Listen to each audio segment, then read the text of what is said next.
అస్సలాము అలైకుం వరహ్మతుల్లాహి బరకాతు. అఊదు బిల్లాహి మినష్ షైతానిర్ రజీం. బిస్మిల్లాహిర్ రహమానిర్ రహీం.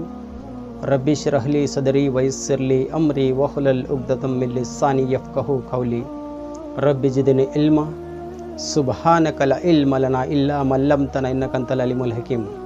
నా ప్రియ ధార్మిక సోదరులారా, సోదరిమణులారా, నేడు నేను మీ ముందు ఒక చక్కటి హదీస్ను వివరించబోతున్నాను ఇన్షాల్లా.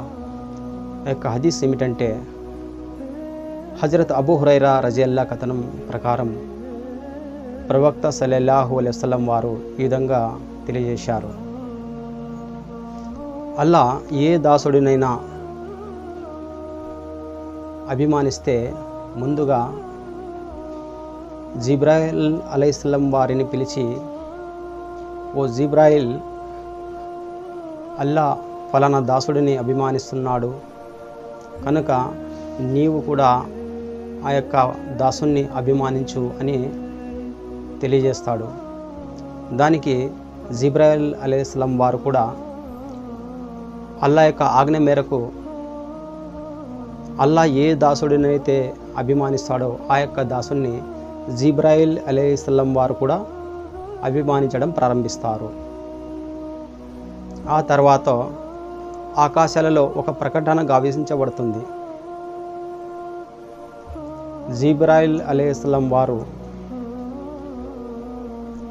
ఆకాశంలో ఉన్నటువంటి దైవదూతలకు ఈ విధంగా ప్రకటన గావిస్తారు. ఓ ఆకాశవాసులారా, అనగా ఓ దైవదూతలారా, అల్లా సుబ్హానహు వ తఆలా ఫలానా దాసుని అభిమానిస్తున్నాడు కాబట్టి మీరు కూడా ఆ యొక్క దాసుని అభిమానించండి అని తెలియజేయడం జరుగుతుంది. ఆ తర్వాత ఆకాశంలో ఉన్న వారంతా ఆ యొక్క దాసుని అభిమానించడం జరుగుతుంది. ఆ తర్వాత వారికి భూలోకంలో కూడా ఆ యొక్క దాసునికి ఆదరణ అనేది లభిస్తుంది. చూడండి, అల్లా ఎవరినైనా ఇష్టపడితే అల్లా వారిని అభిమానించడం ప్రారంభిస్తాడు. మరియు ఆకాశంలో ఉన్నటువంటి దైవదూతలు కూడా అభిమానించడం ప్రారంభిస్తారు. వారికి ఇహలోకంలోనూ మరియు పరలోకంలోనూ ఆదరణ అనేది లభిస్తుంది. చాలా చక్కటి హదీస్ ఇది. మరియు అల్లా మనల్ని ఇష్టపడాలంటే మనం ఏం చేయాలి? అల్లా మనల్ని అభిమానించాలంటే మనం ఏం చేయాలి? అల్లా ఏదైతే మనల్ని ఆజ్ఞాపించాడో వాటి ప్రకారం మనం నడుచుకోవాలి.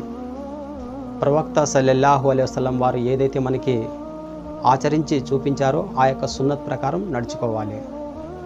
నాడు గతించిన పుణ్యపురుషులు అనగా ప్రవక్త యొక్క అనుచరులు వారు ఏ విధంగా నడుచుకున్నారు, వారి యొక్క జీవితాలను వారు ఏ విధంగా సాక్రిఫైస్ చేశారు, వారి యొక్క ధన మన ప్రాణాలను సైతం అల్లా యొక్క మార్గంలో వారు ఖర్చు పెట్టారు.